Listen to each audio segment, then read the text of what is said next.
Thank you very much. Thank you. Thank you. This is a holy week when religious believers across the nation will observe Passover, Good Friday, and Easter. Millions of Jewish families begin Passover at sundown tonight, a sacred, unbroken tradition that traces back to the ancient land of Egypt. And on Sunday, we celebrate our beautiful, wonderful Easter, which we all look forward to. And we're going to have many Easters together in churches in the future. We're getting closer. You see the numbers. We're getting much closer to getting our country back to the way it was. We have now an extra 2 countries that have been attacked, 184. They're being attacked as we speak, but we'll all win. At some point, we're going to all win. We're going to do it sooner than people think. Earlier today, I spoke with 10,000 of America's faith leaders to thank them for raising the spirits of our people during these very difficult days. While we may be physically apart, we can use this time to pray, to reflect, and to focus on our personal relationship with God. I also spoke with more than 3,000 mayors, county commissioners, and state and tribal leaders to provide an update on our administration's ongoing drive to beat the virus, to crush the virus, and that's happening. It's happening, I think, if you look a little bit more quickly than people thought, maybe a lot more quickly, I hope. And it's something that all over the world we're watching, but people are watching us and seeing what we're doing, and they're very impressed. We're dealing with many countries right now, many, many countries, and we're giving them whatever information we're able to glean. I just spoke with the representatives of the UK, and I think that their great prime minister is doing much better today, or at least better. But certainly he's had a tough bout, and he's still going through a tough time, but he seems to be doing better, and that's good. And we send our regards to Boris and his family and his friends, all of the people that really love him. He's become a very popular, before this happened, became a very popular prime minister. He's doing an excellent job. He loves their country. He loves our country. So we appreciate everything he's done, and hopefully he's going to be okay. Speaking of great people and people that have done a fantastic job, I have Secretary of State Mike Pompeo with us. And I'd like to ask Mike to say a few words, and then I think what we'll do, in order to get him back to the State Department, we'll take some questions, and we'll then go on with the rest of what I'm going to say. Then we'll take some questions after that, and then Vice President Pence will take over. So, Mike Pompeo, please. Thank you, Mr. President. Under the President's leadership, my team and I at the State Department are doing our part to protect the American people from the virus, and importantly, to get them home. As you know, when many countries shut down their rail lines, their buses, their infrastructure systems, their capacity to get out of those countries, they were trapped, they were stranded. The State Department swung into action. Since January 29th, we have now repatriated over 50,000 United States citizens back to their homes. From more than 90 countries, more than 490 flights back to the United States from all across the world. This worldwide scale of our repatriation efforts is without parallel in our lifetime. We are coordinating with foreign governments, militaries, airport authorities, medical units, transportation companies, hotels, you name it. We're working with them to make sure the American people get back to be with their families. You can see behind me the map of the flights that we have brought back people from all across the world. Every day I get a chance to hear some of the remarkable stories from our team. Let me give you just a couple of examples. Our mission in Peru, working with the Peruvian military and police forces to send riverboats up the river to get citizens that were stranded deep inside the Amazon forest. Our mission in Nepal made sure that a woman who was running low on medication could get what she needed at a pharmacy before boarding an evacuation flight that brought her back here. In Honduras, after the government imposed very strict 24/7 curfew and closed airports, our embassy sprang into action for stranded Americans, thousands of them. A 3-year-old boy told one of our consular officers just before he boarded the flight, "Thank you for helping me get back home to my dad." Pretty neat. We've received similar messages from lots of people. They're proud to know that their country will not leave them stranded and we're going to get them back home. One woman wrote, quote, "I was in tears when I received the email approving our flight back to the United States. God bless the United States of America." And another said, "I felt like I had allies there that actually treated me like a person or a family member, not just a number." The Repatriation Task Force, State Department, our consular officers have done great work. I want to thank our partners in the Department of Defense who have helped with some of these flights back home, and other government agencies, our sisters and brothers across the United States government and this administration that have helped get these people back. And then lastly, aside from our repatriation efforts, we continue to help countries around the world as well. We've got CDC officials helping these countries with expertise and all the things that these countries need to get their citizens safe and healthy and back so that we can get the economy all across the world, the global economy, back on its feet when this crisis is over. Thank you, Mr. President. Good, thanks, Mike. Maybe you stick for a little while. Sure. and We'll see if anybody has any questions for Secretary of State. Anybody, please? Mr. Secretary, that's an amazing effort that you have made. How do you know when you're done? Because I imagine there are Americans on all corners of the world, and you're always someone's going to pop up and say, "I want to go home now." It's when a great. do you give the old Yeah. call that So it's over? it's a great question. We still have several thousand people that we're working. They identify themselves every day. New people find themselves in a difficult place. Look, we're going to be done when people can travel on their own again. These people traveled abroad on vacations or with their church, and we're intending to get back on their own. We hope that day comes pretty soon where they don't have to rely on the State Department to get them back home. But know this, in the meantime, we're devoting all the resources we have to get them there, often in difficult places. They're not in the capital near the airport, or the roads are closed. And so it's not just a matter of getting a flight down there. There's a lot of work that has to be done to coordinate, to make it all happen and get those people available so they're sitting there when the flight lands, they can get on the plane, and then we can get them back home. We still have several thousand. We're working on it. We chip away at that number every day. But new citizens go to the State Department website, identify themselves, and say, "I need a little bit of help in some way," and we do our best to get that to them just as quickly as we can. You'll keep it up indefinitely. We're going to keep it up as long as we have resources to do it, and there is a need. Yes, sir. Mr. Secretary, how many of these staffers have tested positive for coronavirus? Have they been tested, or are they going into quarantine? And what does this do to diplomatic efforts overseas? If you're pulling 50,000 people out of national capitals, nation capitals all over the world. So the vast majority of these 50,000 weren't our officers. These were ordinary citizens who were there traveling for business or for commercial or for their trip of a lifetime. We've seen some of that in the cruise ships, but of course they're stranded all over the world. So our embassies, save for the one that is in Wuhan, which we did pull everybody out of, the rest of our facilities around the world are all open. We've had a handful of our folks now test positive. But we feel like we have a good handle on it, and we're doing everything we can to make sure that not just the State Department officials, but our Department of Defense colleagues that are working on these missions as well are doing so in a way that reduces risk to them and their well-being also. Yes, ma'am. Thank you so much. Do you feel like China withheld critical information from the United States, and will there be any consequences for that? You know, this is not the time for retribution, but it is still the time for clarity and transparency. We're still working on this problem set. There's still data that these good people need so that they can perform their analysis of how to both develop therapeutics and a vaccine and to understand where this virus is. So every country, China included, every country needs to be transparent about what's gone on in their country.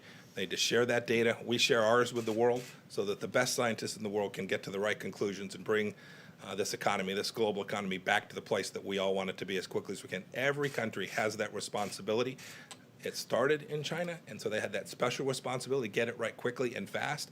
Ask every country as we move forward in the days and weeks ahead, make sure we share that. Do it right, do it well. When we do, we'll get this thing back But on. early on, should they have shared their data sooner with the United States?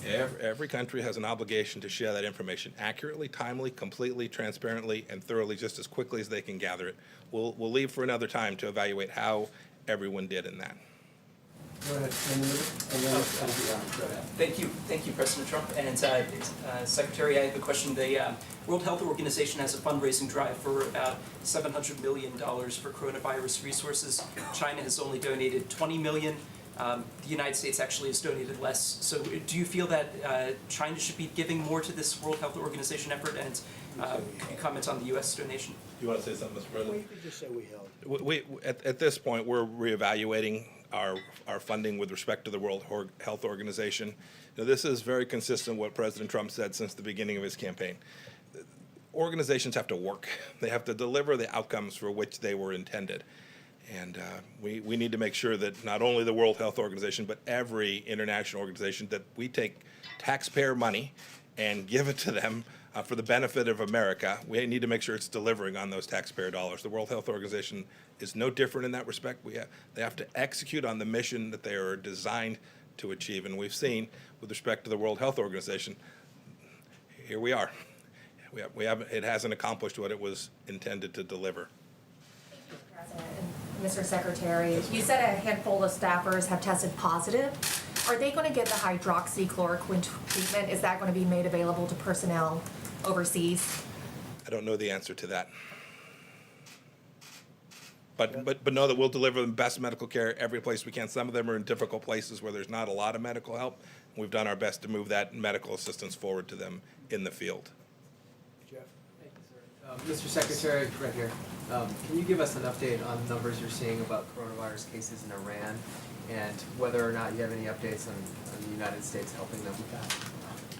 So with respect to our assistance to Iran, we've offered from the first day we knew that the virus had struck the people of Iran, we offered humanitarian assistance. I regret that they chose not to take that.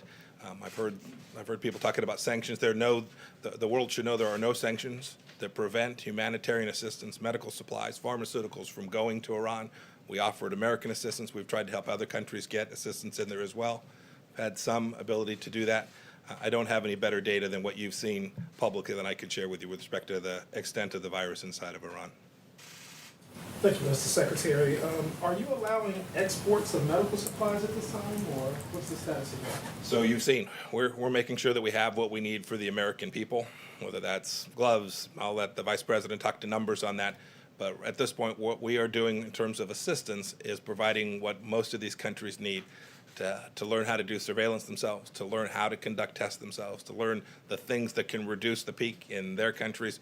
Those are the kind of things. And we've been doing this, you should know. The United States has been incredibly generous. We have CDC officials like no other country in the world out helping these nations build out their healthcare, global epidemic healthcare infrastructure. It's good people like that you see sitting to my right that have been working on this all their life, all around the world, putting these countries in a place where they're better prepared for a virus like this one.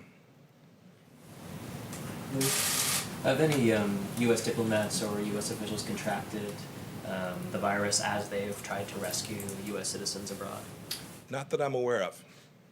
Not that I'm aware of, but there's no doubt. I remember when we sent our team to get our officials and about 800 American citizens, non-government citizens that were living in Wuhan. I remember when we sent one of our first repatriation flights in there, we were very careful. We sent trained professionals in, but they were going into a very, very difficult, very fraught place.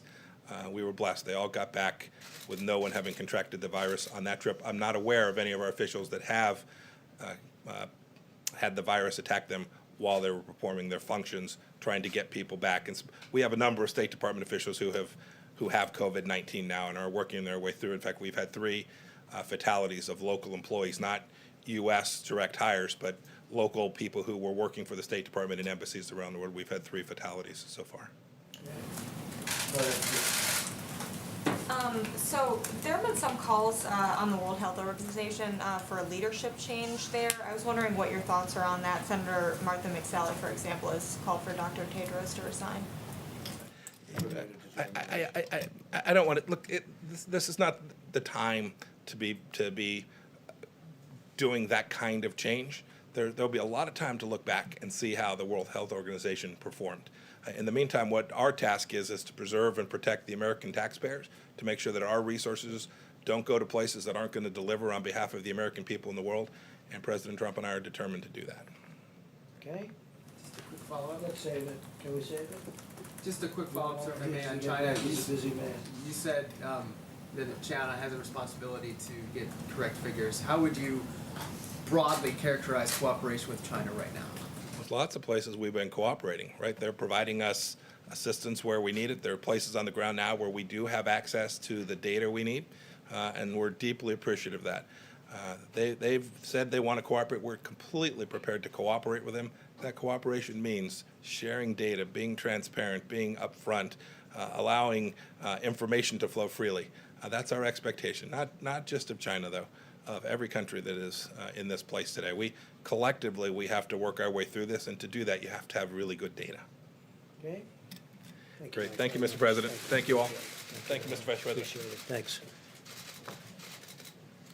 Okay, thank you very much. Just a few days, we've delivered nearly 11 million N95 masks to hotspots around the country, as you know, including 6.6 million to New York and New Jersey, 1.8 million to Chicago, 1.7 million to Detroit, and 837,000 to New Orleans. I spoke with the governor of Louisiana a little while ago, and they're doing really pretty well, much better than they thought. They'll be using fewer beds. As you know, we built a hospital. We're about set to complete another hospital, and there's even a possibility they won't need it. That's what we discussed. To date, we've shipped out more than 8,000 ventilators, and we have almost 10,000 sitting there ready to go should we need them, and an additional 2,200 newly manufactured ventilators come online on Monday. We're going to be sending them to various locations just in case they need them. My administration's working with Philips to double their production of ventilators by May and ultimately quadruple production by later this year, high-quality ventilators. We're eliminating bureaucratic barriers to pave the way for Philips' major investments in American manufacturing sites and sales. This will help to ensure that our country can permanently produce enough ventilators in the future that we can do them by ourselves. We're going to have a big stockpile when we're finished, and we expect to be sending quite a few to other countries to help them after we're finished. And even now, a couple of countries are really, really in dire need, and it looks like our projections were right on ventilators.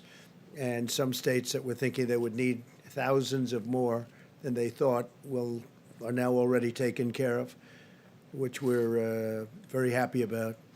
In addition, beginning in May, we'll be receiving almost 300 million new face masks. We're going to have masks of about 300 million. They'll be starting to be delivered in May and during the month of June. So we're ordering a big stockpile, and we're thinking about doing an extra 200 million should we need them, or for the stockpile. So we'll be in a position to have something incredible. So that'll be a total of 500 million masks.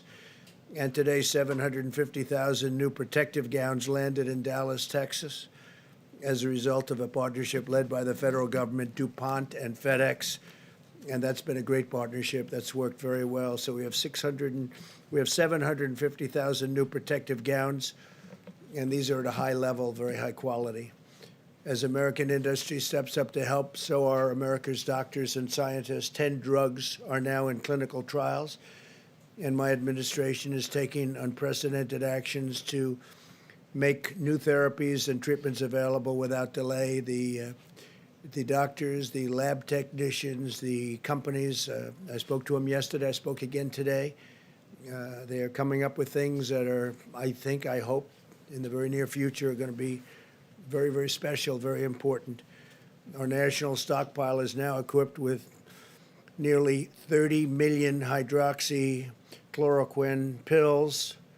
So we're up to about 30 million. We're distributing them by the millions. You read about State Representative Karen Whitsett, who I very much appreciate her going public, but she was, I think, very, very much helped by this pill. She saw what I was saying on television. She thought she was in very bad shape. I don't want to go further than that, but you see her story, you know her story. She's a highly respected state rep from Michigan, and I think she did a great service, what she's done. She's in terrific shape. She looks fantastic, and she was very generous with her statements. In addition, the azithromycin and zinc, they say zinc.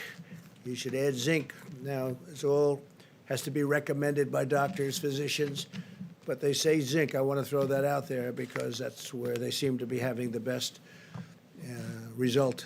So you add the zinc and the zithromycin. And it's been, we've had a lot of good stories, and we have almost 30 million doses, so we've got a lot. I want to thank Prime Minister Modi of India for allowing us to have what we requested from before the problem arose, and he was terrific. We'll remember it.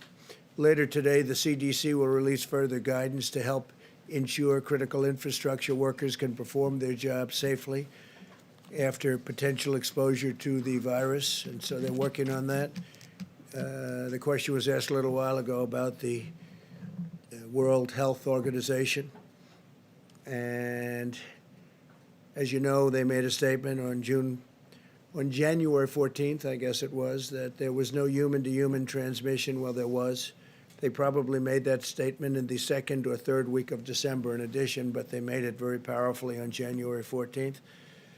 And they criticized me very strongly when I said that we're going to shut down flights coming in from China, and especially from certain parts of China, but from China generally. We were criticized very badly.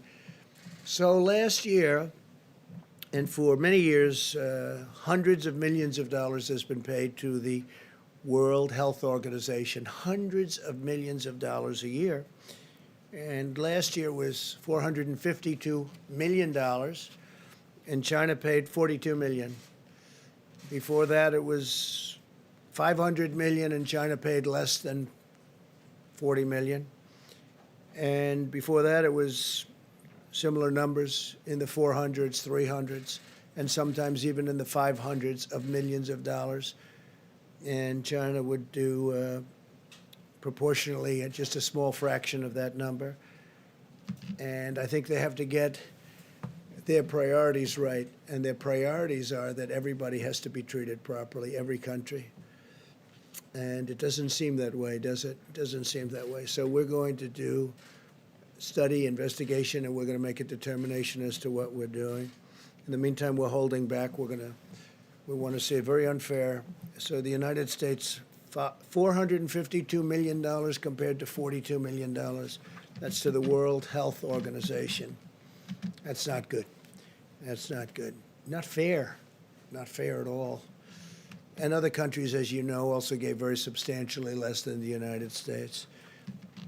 And the World WHO, World Health, got it wrong. I mean, they got it very wrong. In many ways, they were wrong. They also minimized the threat very strongly, and not good.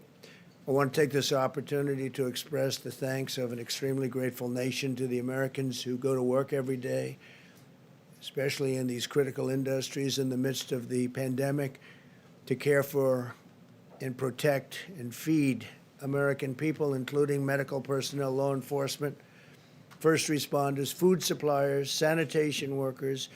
And somebody mentioned today, would you please specifically call out cashiers and clerks at grocery stores who are in danger during the pandemic, during the epidemic. They're in danger. They're really in great danger. And they've been incredible, and I want to call them out, to cashiers and clerks. We grew up with cashiers and clerks and grocery stores, and they've been great, and they've really been true American heroes. So I want to call them out because they're working hard, and they're working in conditions that aren't ideal, but soon they'll be ideal again.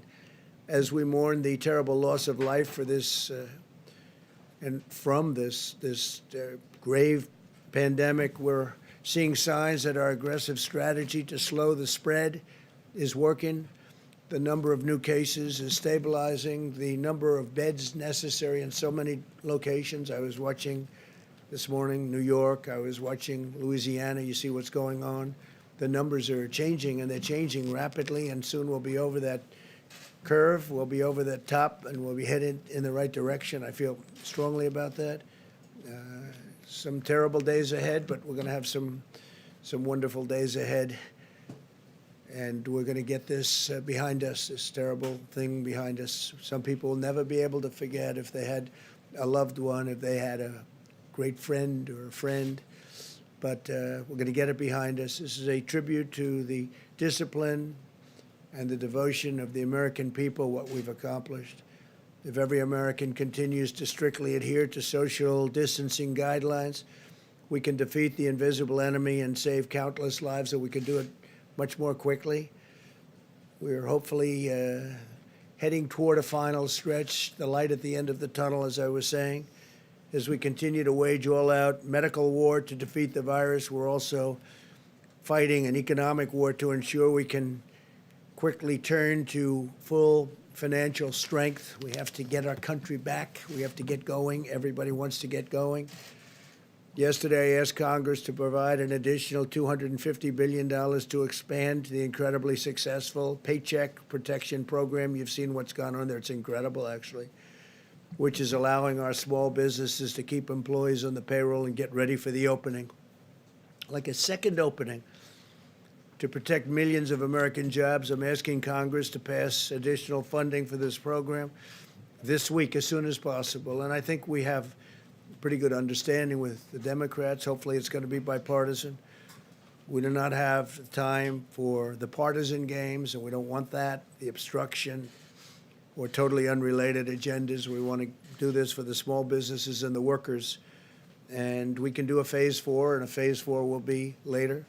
This will be an expansion of what we've already done because it's so successful. The $350 billion will be expanded by hopefully $250. And if you look at the kind of loans, thousands, tens of thousands of loans to small businesses, it's a great thing to see. It's turned out to be more successful and more productive than anybody would have thought. But Democrats and Republicans are coming together to get that job done. That's a very important job. In recent days and days ahead, we'll restore America's health and economic might, but also dimensions of our national strength will be brought together, I think we have a chance to be stronger than ever before. We've learned a lot. And we have tremendous stimulus now, tremendous stimulus, and we're going for more. Hopefully we'll be doing an infrastructure bill so we can rebuild our roads and highways and bridges and tunnels and all of the things that we should be doing for our country. We're going to rebuild our country, not other countries where they don't even appreciate it. As our citizens persevere through this present challenge, we're renewing American unity, and we're replenishing American will, and we are witnessing new American valor each and every day. We see it every day.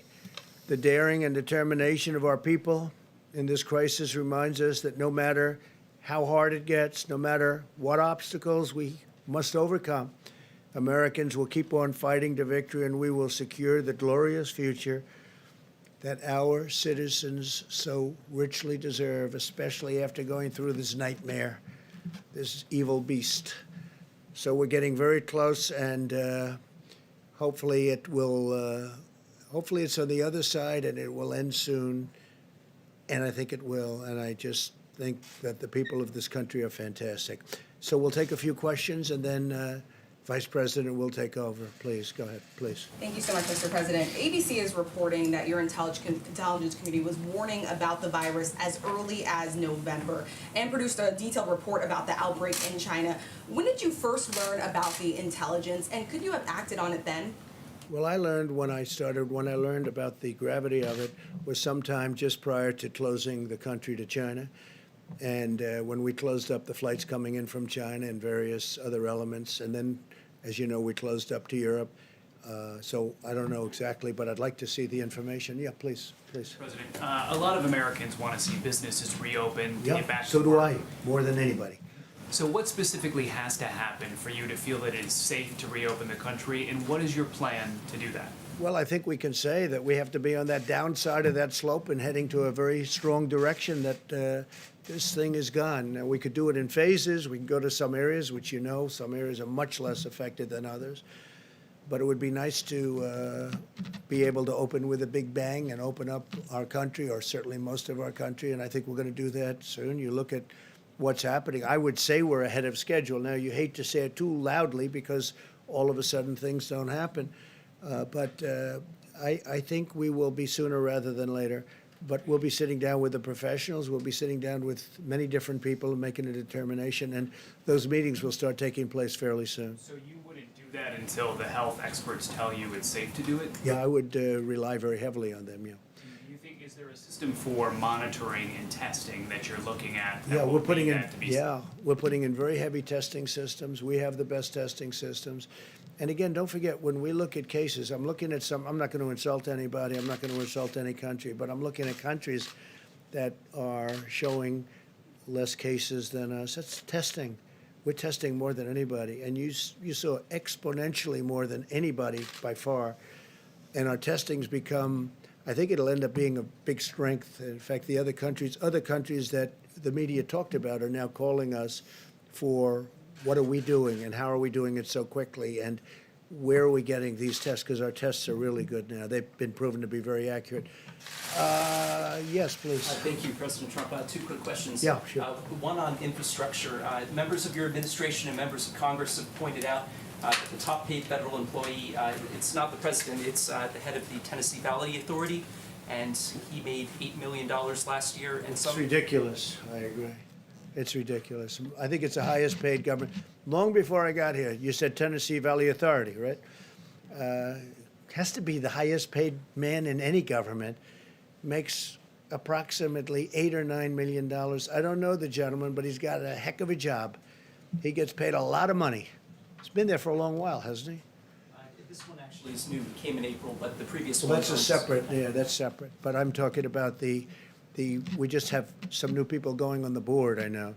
But as you know, that's a quasi-public agency.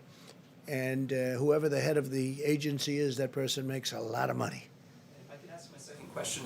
which is an amazing thing, right? And when we want them to do something, they're not there for us. That's not good. That's not good. The second They've been there question- for a long time. That's been a story for a long time. And I assume that you would support reducing that salary as part of the infrastructure bill. Yeah, reducing it by a lot. Thank you. And, my other question That'd be is, the greatest job in the history of government, almost. Certainly if you're into money. Tennessee Valley Authority, that's right. Go ahead. so I've been waiting for somebody to ask me about that. It's been bothering me for a long time, too. Go ahead. One of the biggest rating hits of the coronavirus, aside from these briefings, has been a show on Netflix called Tiger King. Yeah. And the man who's the star of this is a former zoo owner who's serving a 22-year prison sentence. He's asking you for a pardon, saying he was unfairly convicted. Your son yesterday jokingly said that he was going to advocate for it, and I was wondering if you've seen the show and if you have any thoughts on pardoning Joe Exotic. Which son? It must be Don. I had a feeling it was Don. Is that what he said? I don't know. I know nothing about it. He has 22 years for what? What did he do? He allegedly hired someone to murder an animal rights activist, but he said that he didn't do that, and he was. Do you think he didn't do it? Are you on his side? Well, Are I'm a reporter. I you shouldn't take sides. recommending a pardon? No, I'm not advocating As a anything. reporter, you're not allowed to do that. You'd be criticized by these. Would you recommend a pardon? I'm not weighing in on Tiger I don't King. think you would. I don't think you would. Go ahead. You have a question? I do like Joe Exotic. I'll take a look. Is that Joe Exotic? That's Joe Exotic. Let me get back to Go ahead. the coronavirus if I can, Mr. President. Yeah. Last week, your top experts were saying that we should expect 100,000 to 240,000 deaths in this country. You've been talking about how it looks like maybe things are plateauing. Are these numbers now being revised downward? I know you don't want people to stop social distancing and that sort of thing, but what can you tell us about the numbers? Are they being revised? My impression, Jim, is those were the numbers that were set, and they were set as an expectation from quite a while ago. I think we're just doing much better than those numbers. If either of you would like to talk about that, it's a fair question. You want to come up, Deborah? I know Dr. Redfield said something about it too. Yeah, so I think many of you have done the analysis of the same models that we utilized. And if you do the models of the models, you end up with that range. At the same time, we carefully looked at Italy and Spain, and we are doing much better in many cases than several other countries. And we're trying to understand that. We believe that our healthcare delivery system in the United States is quite extraordinary. I know many of you are watching the Act Now model and the IHME model and they have consistently decreased the mortality from over almost 90,000 or 86,000 down to 81,000 and now down to 61,000. That is modeled on what America is doing. That's what's happening.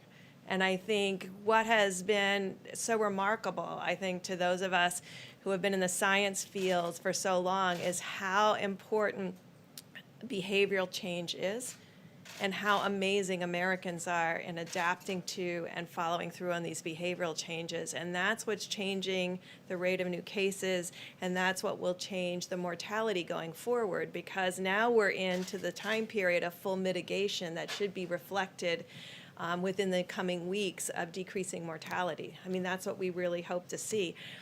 We are impressed by the American people. And I think models are models. I've always worked on validating. I spent my life validating models all over the world, and that's why we do surveys and surveillance, and we make sure that what we think is right is right. I think this will change how people look at respiratory diseases, because it will change what is possible when the globe, and particularly the American people, do this level of mitigation. And I think, as I talked about yesterday, we are still in awe, really, of the American people's strength in this and following through. If I could just ask Mr. President. Yeah, I'm going to do that. I'm going to ask Bob to come up just for a second. Director, I think that's it. We've done, they have done, everybody has done, everybody a great job. So those were original projections, and we don't want to say anything about beating it yet, but I think we will have a very good chance to beat them very substantially. Bob, please. Thank you, Mr. President. I just want to add to what Ambassador Burke said. I mean, this is a consequence of the commitment of the American people. You know, a lot of us have always had challenges changing behavior, whether if it's exercising regularly or different habits with smoking, when it affects us. What's been remarkable to watch here is how the American public has changed their behavior when it protects the vulnerable. I think that's really what I'm so proud to see. Mr. President, just a follow-up on something from yesterday and a quick, just yes or no question. Yesterday, you said you had not seen Peter Navarro's memo on the coronavirus back in January, February 23rd. Were you ever briefed on those memos? Did you ever discuss those memos with anybody? I don't remember that. I've now seen the memo. I saw it. It was, Peter sends a lot of memos. I didn't see the memo. As you know, World Health was saying that was not correct because at the time they called it wrong. But I didn't see the memo, but I acted as quickly as people were shocked that I acted so quickly, and everybody thought I was wrong because I did act so quickly, as you know, with respect to closing the borders, with respect not only to China, but with Europe, I closed the borders, and I think that was very important. But no, I didn't see the memo at the time, but I have seen it since. Yeah, please. One other quick Wait a minute, question. Jim, let me do a couple of others. We'll go back. The head of the World Health Organization today warned against politicizing. I agree with that. And he said that consequence of this politicization could actually create more body bags. It was a pretty vivid image. I mean, what do you believe the consequences of the U.S. pulling out its funding of the WHO? Well, I think when you say more body bags, I think we would have done, and he would have been much better serving the people that he's supposed to serve if they gave a correct analysis. I mean, everything was, I said, China-centric. Everything was going to be fine, no human to human, keep the borders open. He wanted me to keep the borders open. I closed the borders despite him, and that was a hard decision to make at the time. We were all together. We made a decision against the World Health Organization. So when he says politicizing, he's politicizing. That shouldn't be. But look, we spend $450 billion, $452 billion, almost $500 billion last year, hundreds of billions in previous years. And they got to do better than that. They got to do better. When you talk about politics, I can't believe he's talking about politics when look at the relationship they have to China. So China spends $42 million, we spend $450 million, and everything seems to be China's way. That's not right. It's not fair to us, and honestly, it's not fair to the world. Okay, question in the back? Yeah. Thank you, Mr. President. There's breaking news today and a couple of reports from a couple different outlets that Jared Kushner's team is seeking to create a national coronavirus database, a tracking system for patients who've been diagnosed. Now, his spokesperson said that that's not true. Yeah, it's not. I have never heard about it. Doesn't sound like a bad idea, actually, but I have not heard about that. Be okay with it if it. I don't know if I'd be okay, I have to see it, but it sounds very scientific, and it sounds like it could be good based on tracking, but it also has to do with rights and lots of different constitutional questions. I have not heard that at all. So some people are concerned it would be like the post 9/11 Patriot Act, that it ultimately led to the FISA abuse. Are you concerned Pfizer about abuse, that? of which I was the one abused, and a couple of other people, in all fairness. No, I don't know anything about it. I haven't heard it. I mean, I'll speak to them. I don't think so. They would have told me. I would have known about it. Please. Thank you, Mr. President. The Nevada delegation is unhappy because smaller casinos and businesses that make profit In Nevada. from gaming in Nevada found out they're not eligible for the CARES Act PPP money. Is this, and I talked to one member who said You gaming. mean because of the number of employees?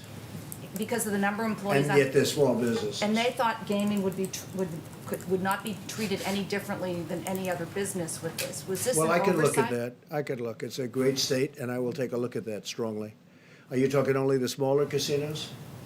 Yeah, I'll take a look at that. Fine. I don't mind that. Please. Yeah, we'll take a look. Yeah, we haven't heard. Nobody's told me about it, but I'll look at it.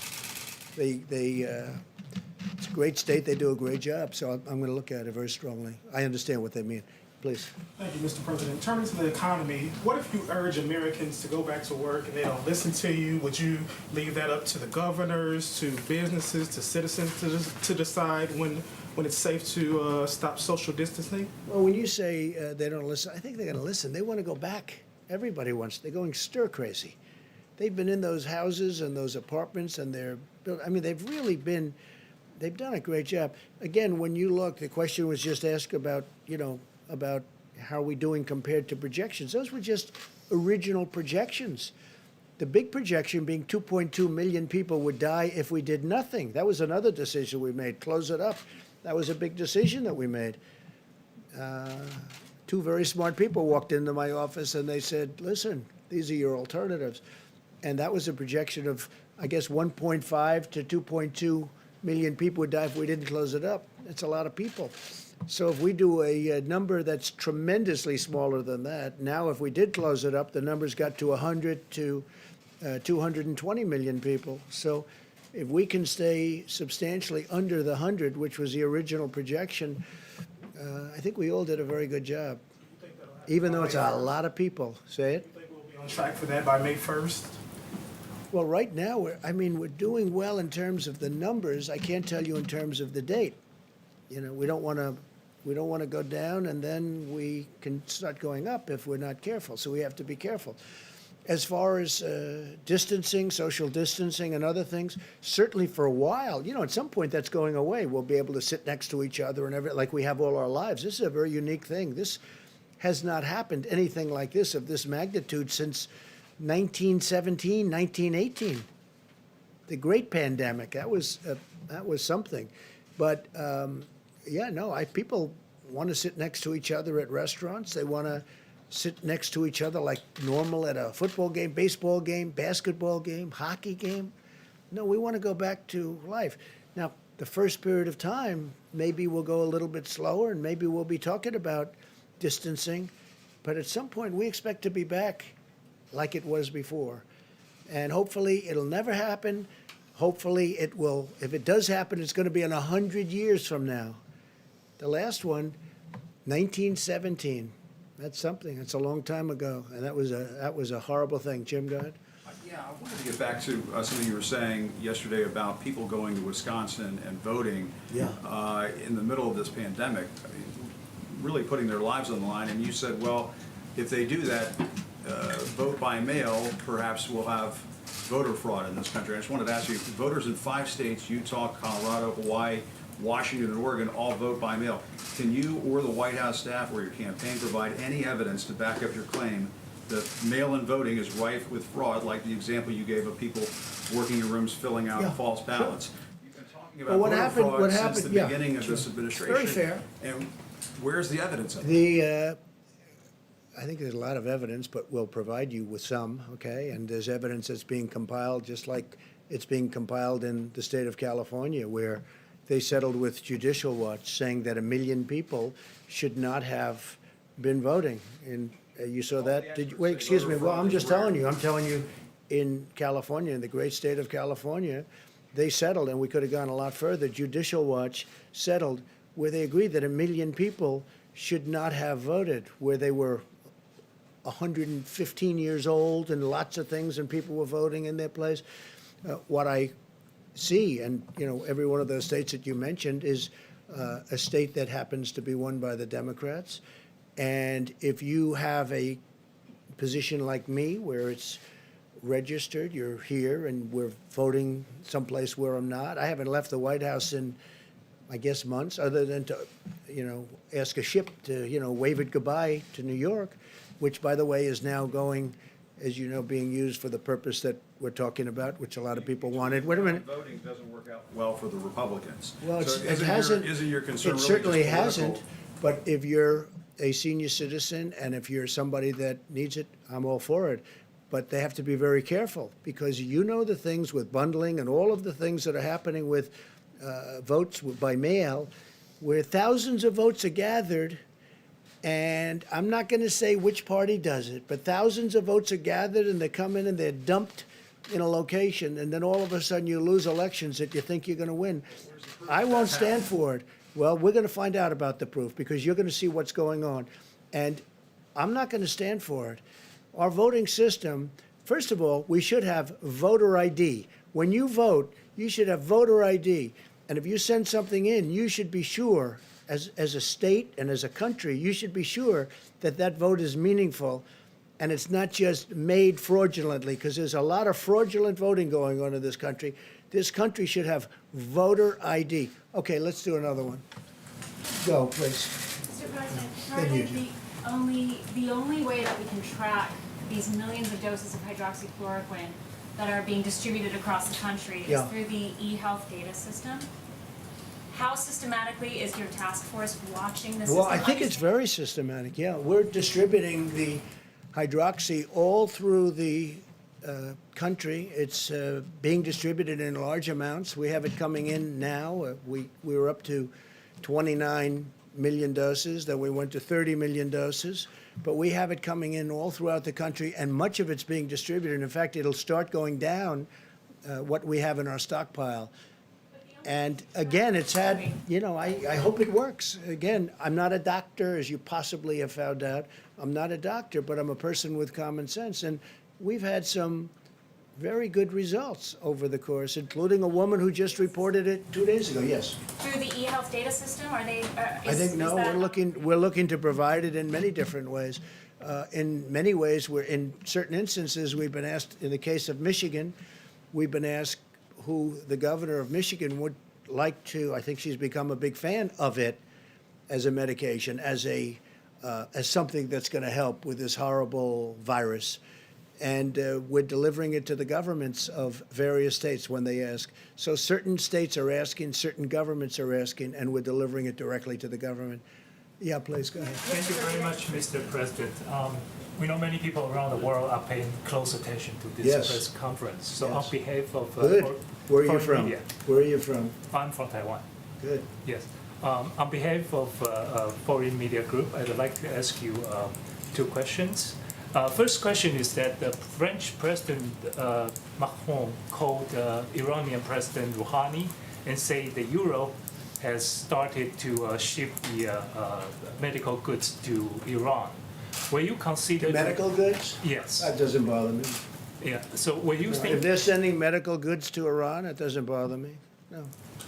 Okay. Okay? Yeah, so the other question is that the world also paying attention to the US election. So we are also, we know that Bernie Sanders has dropped out I today. did see that today. Yeah. Well, he didn't really drop out. He didn't really. What about his delegates? I mean, he said he's going to keep his delegates, and which is sort of interesting. He's going to keep his delegates, and he'd like to get more. Now, is he dropping out or not? That's not dropping out. When you keep your delegates and then you want more delegates before you get to the convention, that's a weird deal going on there. I don't know what's happening. So what's- And I don't know why President Obama hasn't supported Joe Biden a long time ago. There's something he feels is wrong. why isn't, he'll come out, I'm sure he's got to come out at some point, because he certainly doesn't want to see me for 4 more years. We're not, we think a little bit differently. You know what? I'll tell you, it does amaze me that President Obama hasn't supported Sleepy Joe. It just hasn't happened. When's it going to happen? When is it going to happen? Why isn't he? He knows something that you don't know, that I think I know, but you don't know. So it'll be interesting. But with Bernie, I saw his standard fare today. I watched. And I hope that a lot of Bernie Sanders people, just like they did last time, we got a tremendous percentage of Bernie people. And I think they voted for me largely because of trade, because Bernie and I agree on trade. We agree that the United States has been ripped off by virtually every country they do business with. The difference is I've done a lot about it, and I'm doing more about it. And we've made incredible trade deals, including USMCA, the deal with China, and then all of a sudden that gets disturbed by this virus situation. But China has to spend almost $250 billion on purchasing our products, $40 to $50 billion with our farmers. And the Bernie Sanders people are big believers on what I'm saying on trade, and I got a lot of them in the last election that surprised people, but it didn't surprise me. No, those are great people. They're great people. But I just, look, I'm looking at Bernie Sanders. I watched this morning, and I said, what is that all about? Mike, you saw that, the delegates. He's not giving up his delegates. He's keeping them, and he said he wants to get more of them. And I think he's doing it to negotiate, I assume, but I don't know. That's a hard thing to do. Yeah, Jeff, go ahead. Mr. President, OPEC is meeting with Russia tomorrow and some other countries to discuss oil prices. Yeah. Oil prices are at $23 a barrel. Oh, that's good. Finally, somebody knows something when they ask a question. What is your message to them ahead of their meeting tomorrow? Will the U.S. consider a coordinated cut of production here? I don't think, look, we already cut. You know, we're like very market-oriented. If you look at Texas, and if you look at North Dakota, and if you look at some of our states that do this very well, they've already cut way back. You know, they cut back automatically. But in the case of Russia, in the case of Saudi Arabia, they increased production at a time when you didn't need it, and then they got hit by the virus, which knocked out 40% of the market, and now they're flooded with oil. Look, I just say this. You have 2 countries that are getting hurt very badly. Russia's getting hurt. That's their primary source. And Saudi Arabia, that's definitely their primary source. And it doesn't make sense that they flooded the market for whatever reason they did that for themselves. It's an argument that they had. And I think they'll straighten it out. A lot of progress has been made over the last week. And it'll be interesting to see what comes out of OPEC tomorrow. But OPEC, obviously, for many years, I used to think OPEC was very unfair. I hated OPEC. You want to know the truth? I hated it because it was a fix. But somewhere along the line, that broke down, and it went the opposite way. And we have a tremendously powerful energy industry in this country now, #1 in the world. And I don't want those jobs being lost. Okay? What will you do, just one follow-up to that, sir, what will you do if they don't end up cutting We'll tomorrow? see. I mean, I have a lot of options. Please. Got a lot of good options, Jeff. Beauties.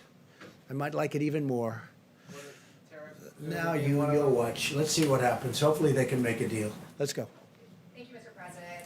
Clearly, Americans are getting very anxious to go back to work. I You're agree. sounding optimistic. Including me. Still very vague. Now that the IMHE model specifically has been adjusted down to 61,000, when are we going to open back up? Can you give us a better date? Is it going to be April 30th, May 1st? You said adjusted back down 61,000. What was adjusted back down? The IMHE model, the one that originally predicted like between 100 and Yeah, go 200,000. ahead. Well, it's still a big number, right? 61, right? That's a big number. Go ahead. But can you give us a more specific date? Will it be Well, I don't April wanna do that. 30th, Look, May 1st? I had a date, and I thought it was a very aspirational date. It's turning out to be very interesting because a lot of good things are happening by Easter.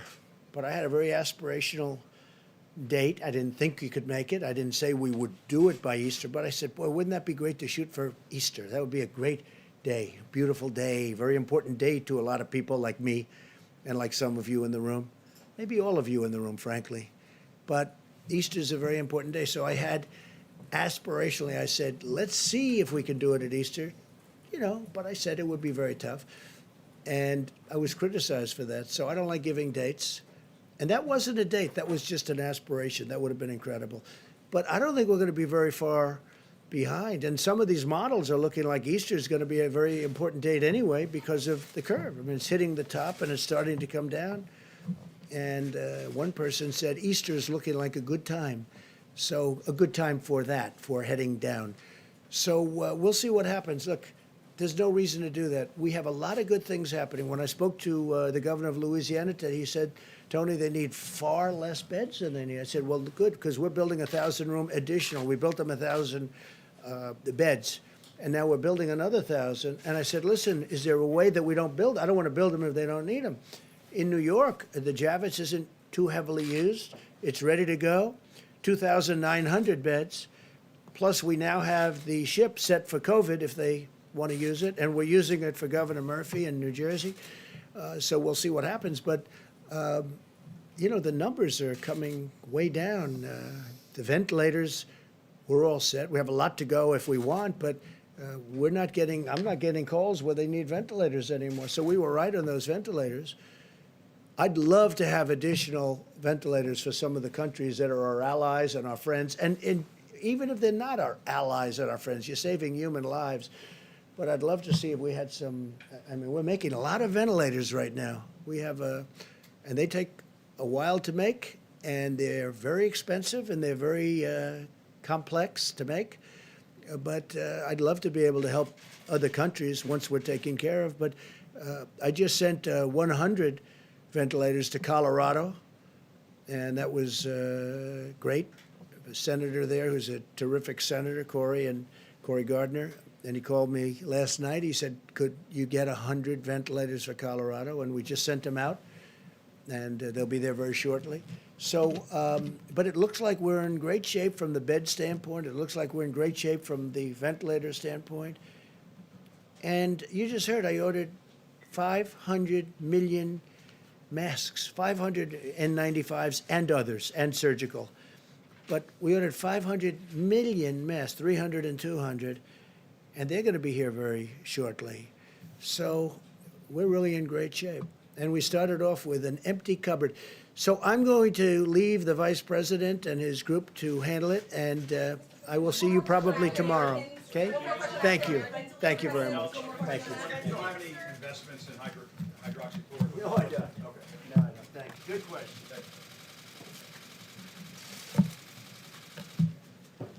You all can come up if you want. I'll be brief. Well, good evening, everyone, and to our fellow Americans out west, good afternoon.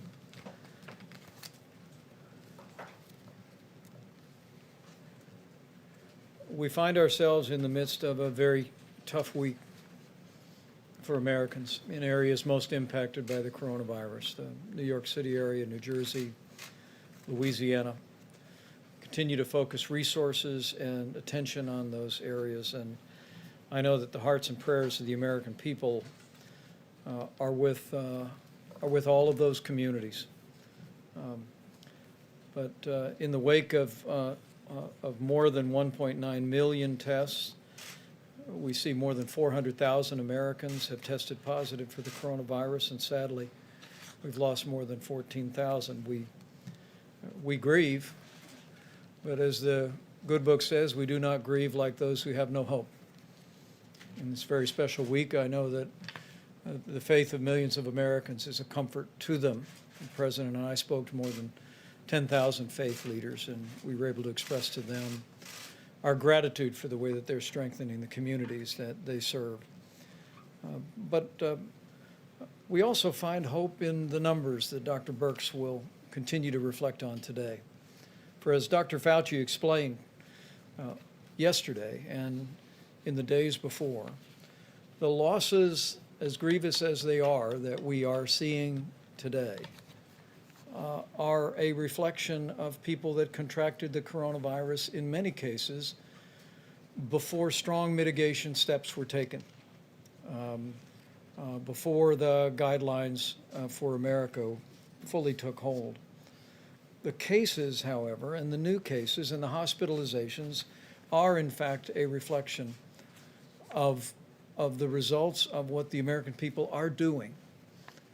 And I want to echo the President's and Dr. Burke's statements today about the extraordinary work the American people are doing, because we continue to see a great progress, low and steady numbers in the states of California and Washington. And in the New York metropolitan area, New Jersey, New Orleans metro area, Detroit, Chicago, and Boston, we continue to see evidence of stabilization that should be an encouragement to every American. An encouragement that we may be reaching the point where the impact of the coronavirus is beginning to level off. But it also should be an encouragement to every American to keep doing what we are all doing. Heed the guidance of your state and local authorities, and for every American, continue to put the White House coronavirus guidelines for America into effect. An area of particular concern we were briefed on this morning is the city of Philadelphia.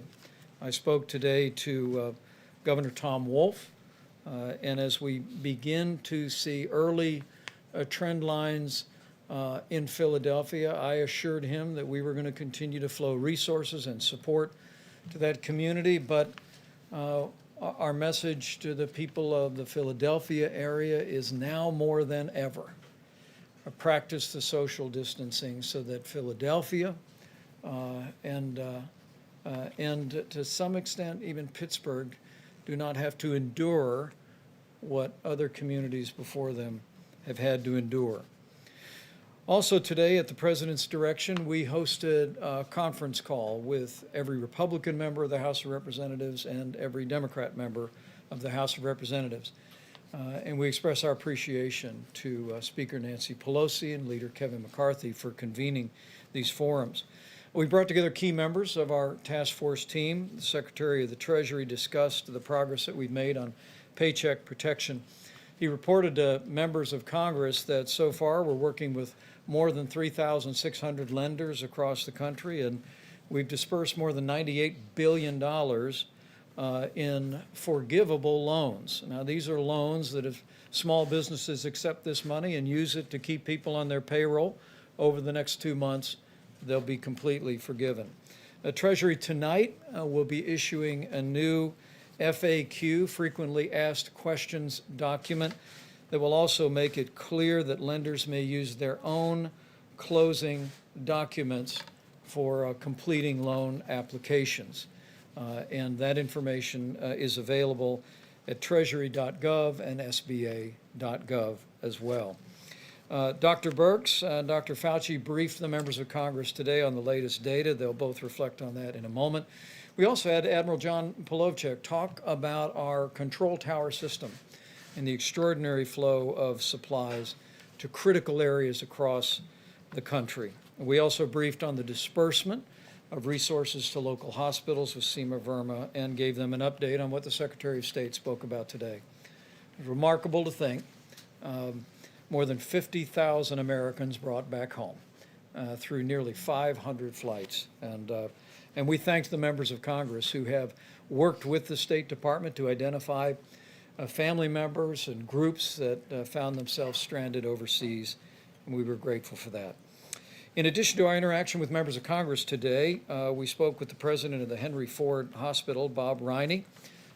It is the Henry Ford Hospital that is conducting a clinical trial for hydrochloroquine.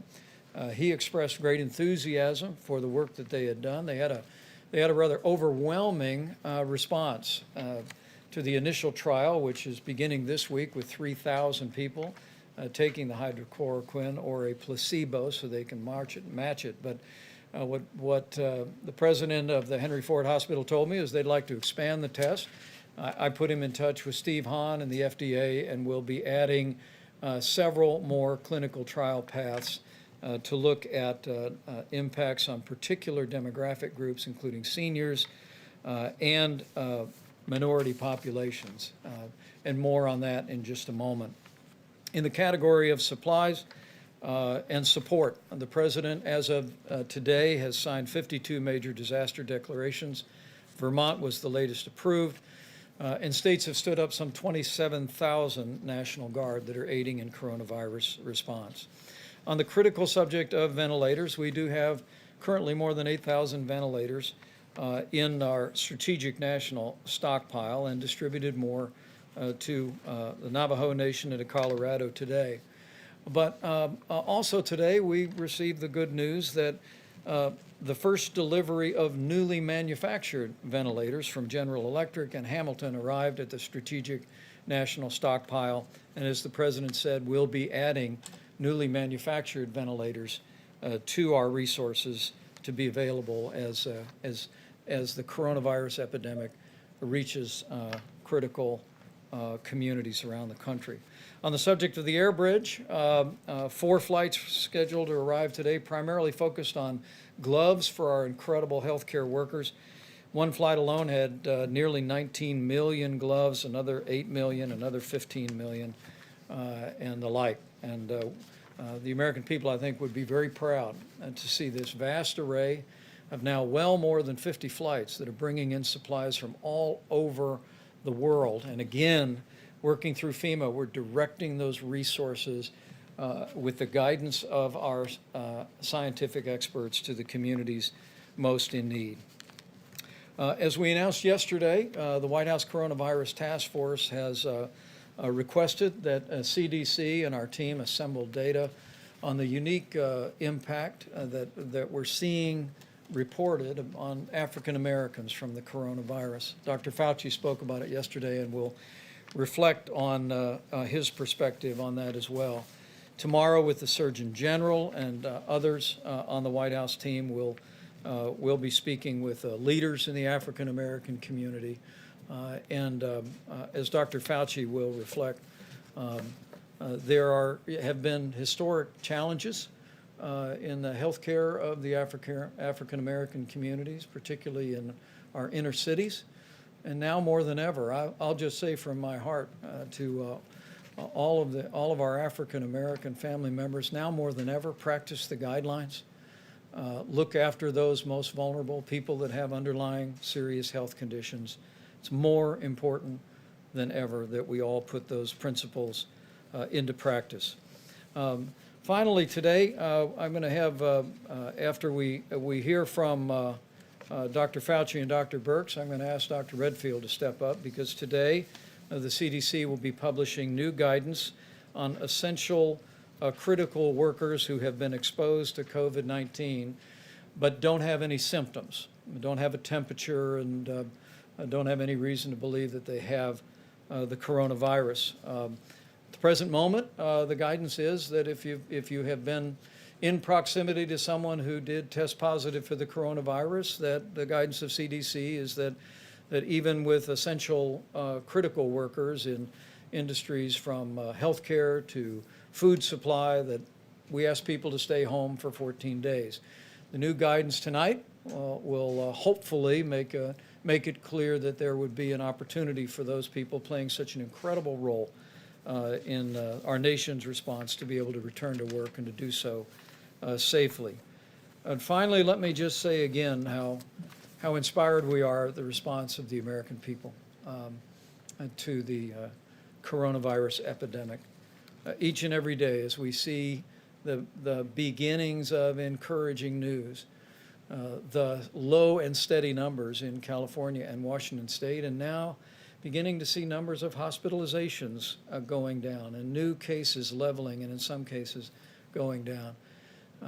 We all hope it is the beginning of a trend, but we also hope it's an encouragement to every American to keep doing what you're doing, not just for your own health, for the health of your loved ones, but because we want to make sure that all of us are doing our part to make sure that the fewest number of Americans possible are exposed to the coronavirus.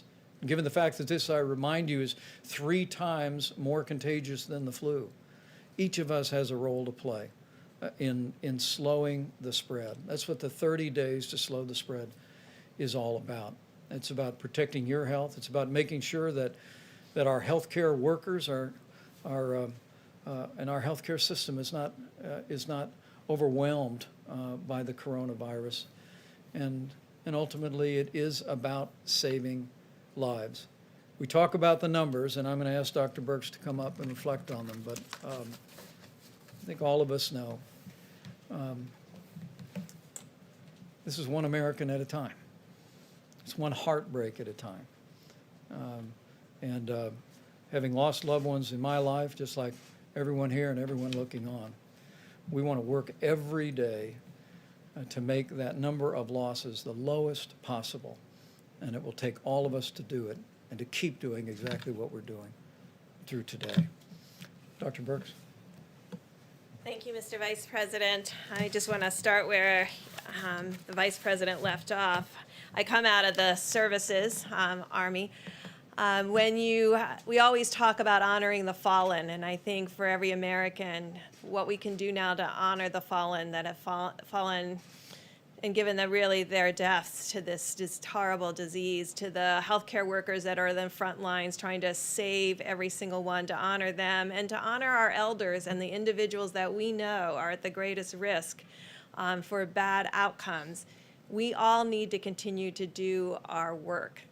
Yes, the number of cases have stabilizing or is stabilizing, but I do want to go through those numbers with you because we talk about these as micro epidemics in metro areas and in rural areas. So in the New York metro area, which includes obviously northern New Jersey, Connecticut, and Rhode Island, there are still 11,000 new cases per day, and their positivity rate on their testing is still in the 40% plus range. So there's still a significant amount of disease there, and everyone needs to continue to follow the guidelines. New Orleans metro area, 800 new cases per day, but a seropositivity rate on their testing of 28%. Detroit metro area, 1,400 cases per day, 26% positivity. Chicago, 1,200 cases per day, and 18%. Boston, 18% positivity, 1,100 cases per day. Denver has fallen to 180 cases per day, but still has 15% seropositivity in their testing. California and Washington have stayed stable at about Seattle, 350 cases per day. On the LA metro area, 800 cases per day. But their test positive rates are remaining in the 9% range. And so this really gives us some idea of what it takes. They have been continuously mitigating. Imagine what we're talking about, New York going from 40+% seropositivity and 11,000 cases a day down to the LA metro area of 800 cases per day and 9%. So this is what, when the president talks about reaching the top and coming down, those are the kinds of things we need to see. And the only way we will see them is if every American continues to follow the guidance. Now, in the Philadelphia metro area, where I come from, it's 1,400 cases per day. This, of course, includes Camden, the counties around the Philadelphia metro, and Wilmington. And in the Baltimore and the Washington, D.C. area, 15% seropositivity and 500 cases per day and 200 cases per day in Baltimore. This is how we're looking at it, county by county, metro by metro, rural region by rural region, to make sure we don't miss anything. And we're triangulating testing data with the attack rates, with the hospitalization, with the number of cases, and really creating a mosaic of who needs what when to ensure that every American is served well. I had a great call today with a group of pediatricians, the head of the American Academy of Pediatrics, and with the American College of Obstetrics and Gynecology. Behind the scenes and working every day are the pediatricians fielding those phone calls from every concerned mother, and of course grandmothers like myself, and protecting our children every day to ensure that they have access to the medical care that they need while this is happening. And to every pregnant woman out there, I was very reassured hearing from the American College of Obstetrics and Gynecology. They have put amazing things in place to protect every pregnant woman. They have been social distancing in their offices. They have increased all of the disinfecting. They have lengthened the time between clients. To every pregnant woman, don't miss your appointments. If your OB thinks you need to be there, you should go. And please know that on the labor and delivery wards, they are doing everything to protect you and their babies. They are committed to you. They are absolutely committed to you having a good experience.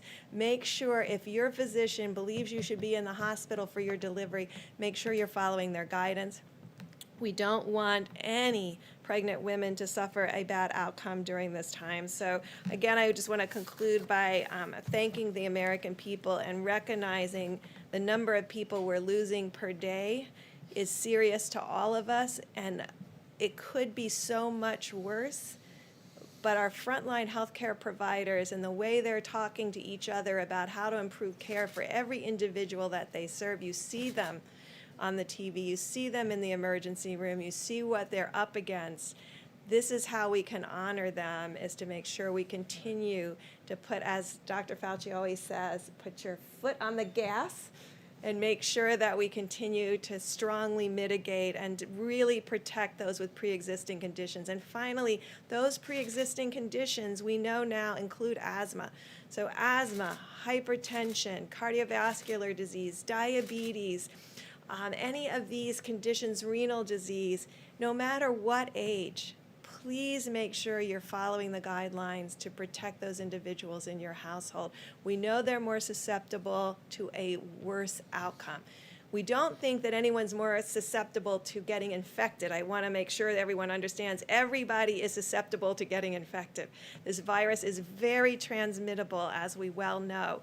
But we need to protect those that need our protection the most. So thank you all for what you're doing to get the message out to ensure that we continue to protect each other in this very difficult time. Great. Dr. Fauci, please. Thank you, Mr. Vice President. Just to follow up and underscore what Dr. Birx has said, as I've said many times from this podium, the spectrum of going from infection to getting ill to requiring hospitalization to intensive care to death. And what is the most striking thing that obviously is so sobering to us is when we see the number of deaths. We know now for sure that the mitigation that we have been doing is having a positive effect, but you don't see it until weeks later. Remember this past weekend when all of us got up in front of this podium and mentioned that this was going to be a really bad week. At the same time, we were saying that we would hope we would start to see a little bit of a change in the daily hospitalizations, intensive care, and intubations. And New York is starting to see that. So I say that, but I drop back a bit. Don't get complacent about that, because what's going to happen 2.5 weeks from now is really what's going to happen with regard to the people who are getting new infection. As Dr. Birx said, everybody is almost certainly as susceptible as anybody else to getting infected. It's what happens to you after you get infected. And again, to just keep emphasizing, we need to keep mitigating. We know that this is something that is a strain on the American public, but it's just something that we have, not only the only tool, it's the best tool.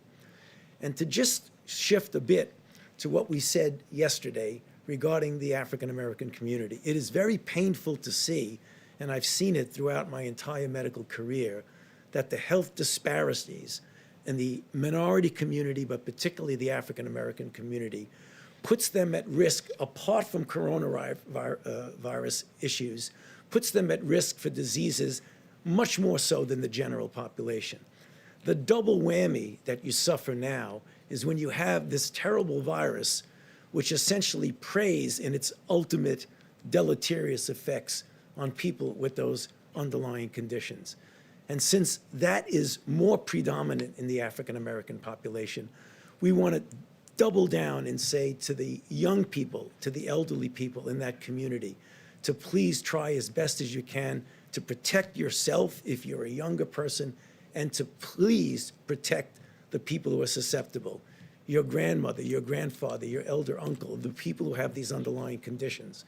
Because we are not going to solve the issues of health disparities this month or next month. This is something we should commit ourselves for years to do. But what we can do now, today, is to prevent people who are put at higher risk because of their demographic group from getting into a situation which is much, much more deleterious than the general population. So I plead with all of us in the population, but particularly for those of us our brothers and sisters in the African-American community, because we know that mitigation does work. The reason we know it works is the question that was asked about the numbers, that why they came down, or the projections. Because remember, what you do with data will always outstrip a model.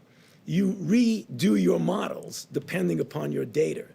And our data is telling us that mitigation is working. So again, as Dr. Berg said, keep your foot on the accelerator, because that's what's going to get us through this. Dr. Redfield? Thank you, Mr. Vice President. I just wanted to follow up. One of the most important things we can do is keep our critical workforce working. And I think you heard it said that we have many different critical workforce industries in this country. Obviously, first responders, healthcare workers, but as you heard, it's also individuals who help maintain our food supply, et cetera. And so what CDC has done is that we've really looked at the essential workforce and how to maintain that workforce, particularly at this time as we begin to get ready to reopen and have confidence in bringing our workforces back to work. And so we've put out a new guidance for essential healthcare workers who've been exposed to the coronavirus.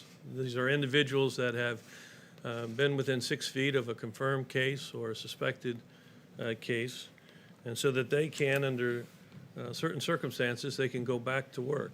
If they're asymptomatic, as the Vice President said, they could go back to work if they do several things, as we say here. Take their temperature before they go to work, wear a face mask at all times, and practice social distancing when they're at work. What we'd ask them not to do where they're at work is we want them to stay at home if they're sick. We want them not to share objects that would be touching their face, and we would like them not to congregate in break rooms, lunch rooms, and crowded places. And in the second slide, if we're talking to the employers of these critical industries, we would ask those employers to take the employee's temperature and assess their symptoms before starting them back to work. If the employee does become sick, we want them to be sent home immediately. We'd like them to increase air exchange in the buildings and increase the frequency of how they clean common surfaces, and really begin to get these workers back into the critical workforce so that we won't have worker shortage in these critical industries. So that's the new guidelines that CDC will be posting today. And those will be available at cdc.gov. And thank you, Dr. Redfield. And we'll have questions for anyone on the panel, please. Just a couple things to clarify. The 500 million masks the president mentioned that are being developed, are those for healthcare workers, or are you planning to actually hand out masks to the American public? I think the focus has been to make sure that our healthcare workers and our healthcare system has the supply. And with regard to what we're gathering from literally around the world and from manufacturers in the United States is first being deployed to states and to hospital systems. But I must tell you that whether it be the Haynes Company or other companies, we're seeing manufacturers in America that are recognizing the growing demand for masks by the American people, and are spinning up production literally by the hour. But our focus, our continuing focus, is on making sure that healthcare workers have the personal protective equipment to do their jobs safely and provide the level of care that every one of us would want. Thank you, Mr. Vice President. Kansas Governor Laura Kelly says that she has put in 7 requests to FEMA for supplies from the stockpile, and those have not been fulfilled. So will Kansas be getting any of the ventilators, because the request included ventilators? And does she need to be calling the White House instead? Have you spoken with her directly? I've not spoken to the governor directly, but I'll reach out this evening, certainly. In our conference call with governors this week, we spoke to them about the approach that we are taking. You know, traditionally, governors are accustomed to when a hurricane strikes the Gulf Coast, when wildfires strike out west, when flooding or tornadoes hit in places like Indiana, you're accustomed to have a declaration of emergency approved and then resources flow from FEMA. In this situation, as we deal with a nationwide declaration and an epidemic, what we've explained to governors is that what President Trump has directed is that we leave no stone unturned to find resources around the country and around the world, including ventilators, and we make sure as the coronavirus epidemic impacts individual areas, that the healthcare workers and the families and the patients impacted have what they need when they need it.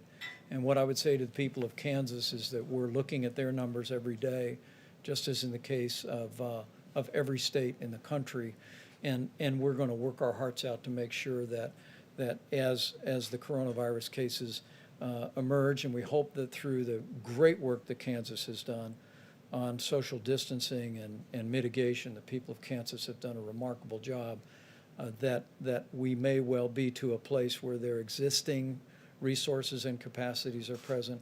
But we want people to know that taking the counsel of Dr. Birx and our entire healthcare team, we're focusing, just as we did first in Seattle, California, and now in New York, New Jersey, Connecticut, Louisiana, the Detroit area, the Chicago area.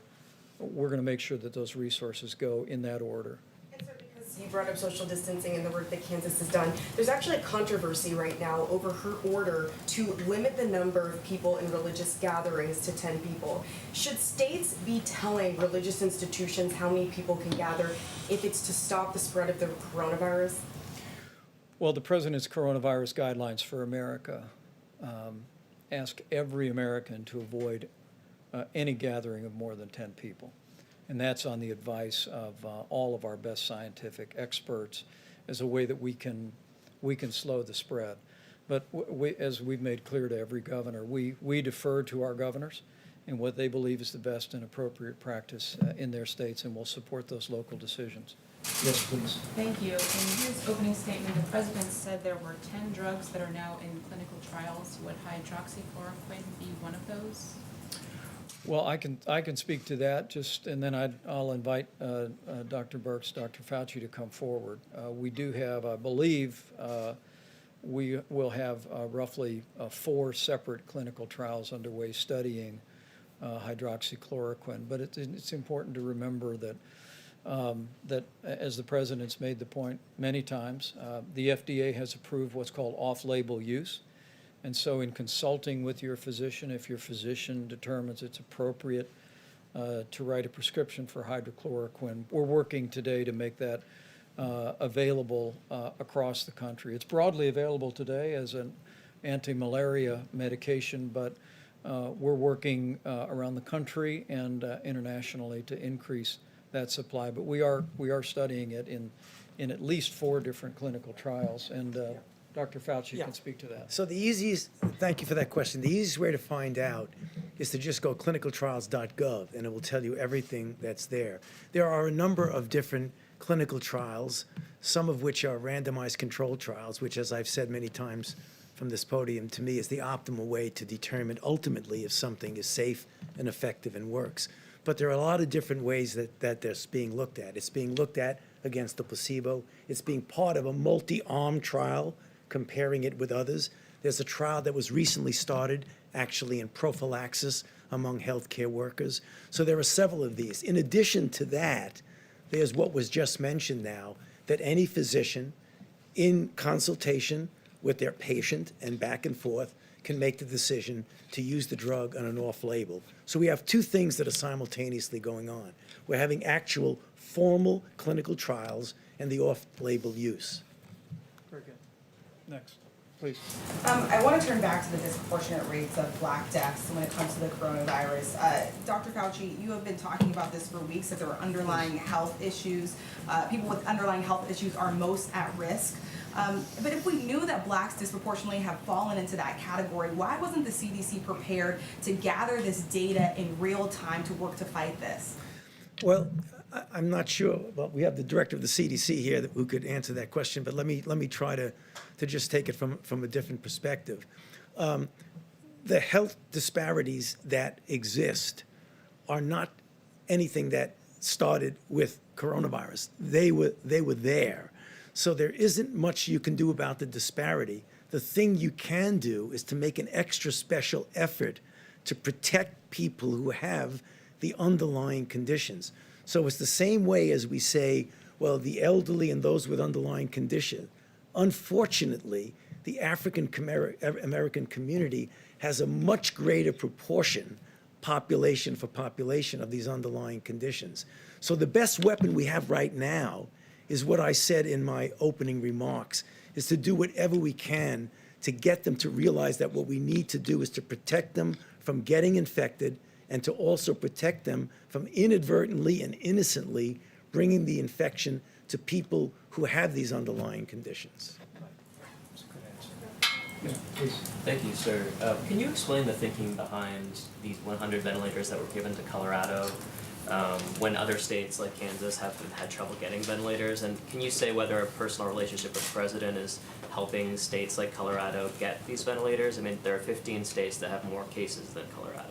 Well, what I can say is that we've been watching Denver very closely, and like many of the other key areas that I touched on, we're beginning to see some encouraging news, but in our interactions with the governor and with local officials and with the senator, we've made an effort not only in Colorado but around the country to be particularly responsive to states where we've seen a growth in cases. But I'm going to let Dr. Birx speak to that as well. There's literally beginning with New York, New Jersey, Connecticut, Louisiana, the Detroit area in Michigan, Chicago area. There's a series of other cities, including Denver, that we've been watching very carefully.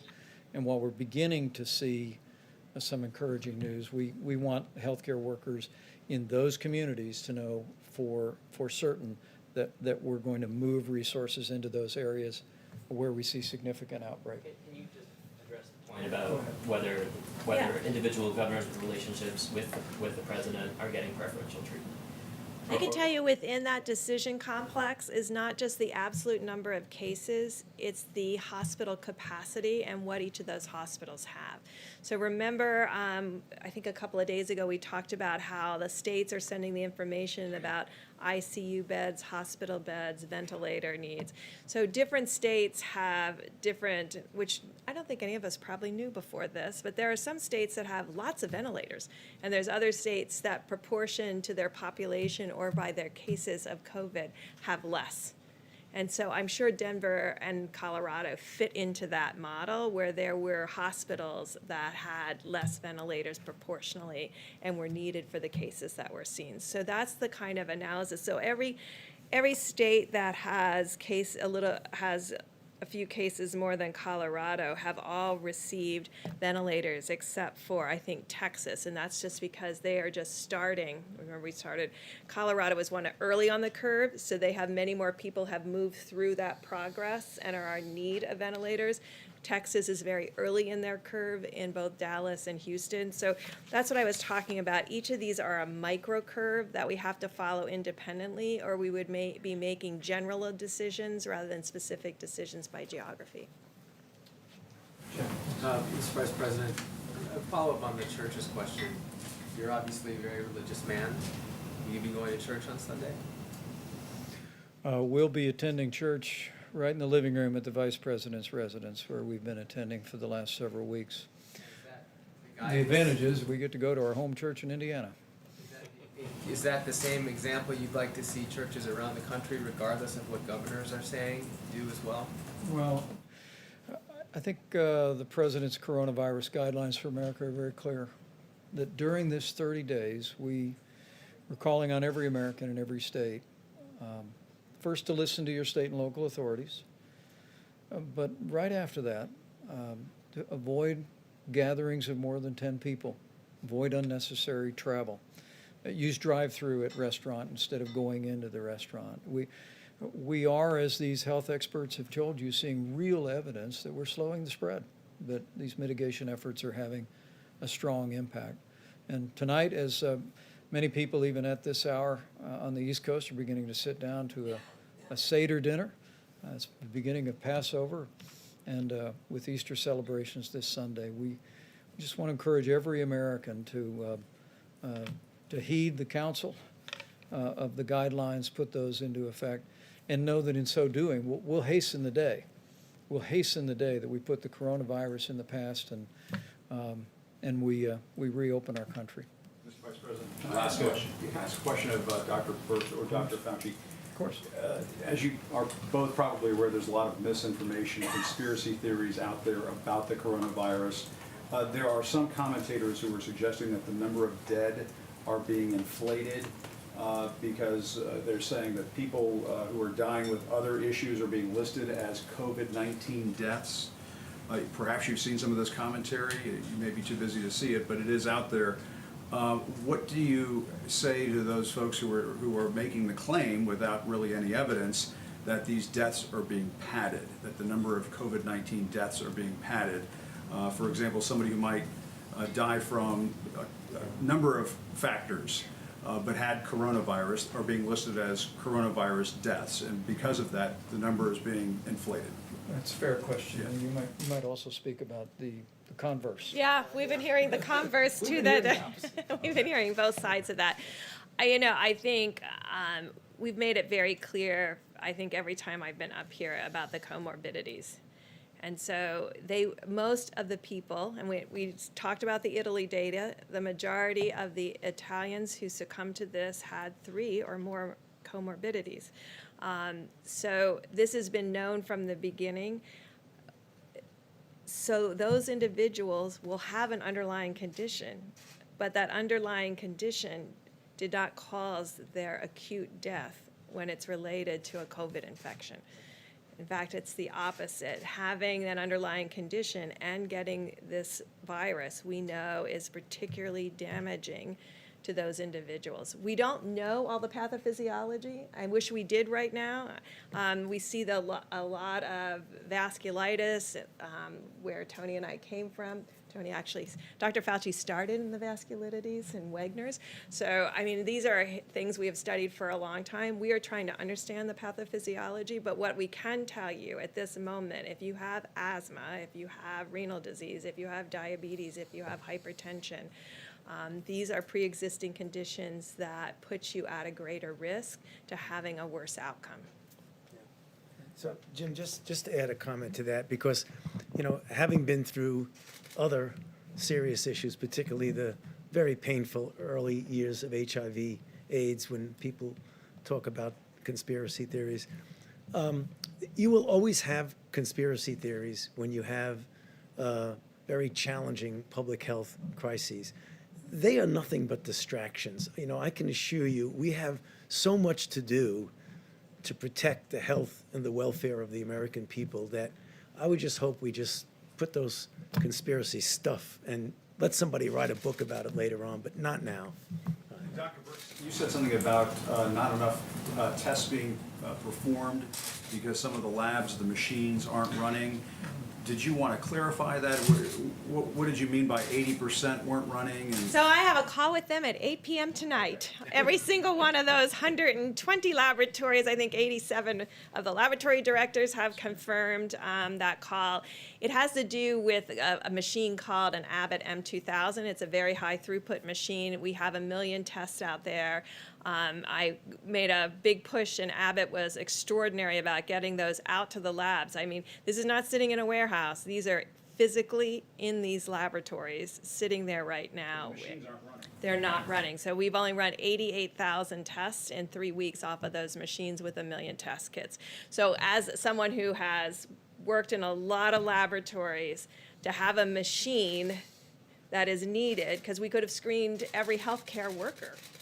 These machines are every place in the country. So they could have screened in these last 3 weeks 100% of the healthcare workers across the country. that needed these tests to be done, and they're of high throughput. So I have a call with them at 8 o'clock to really talk about. Can that to happen? Can an order be given? Well, I asked the Vice President to give me a chance to talk to my colleagues first, but we have a call with the CEOs of those hospitals tomorrow. Thank you. That's a really important question, and it underscores the fact that Dr. Birx pointed out, that with this new test, Abbott Laboratories, FEMA's been busy distributing to states around the country. We purchased 1,200 of these machines to be able to do these tests, but there's 18,000 all across America.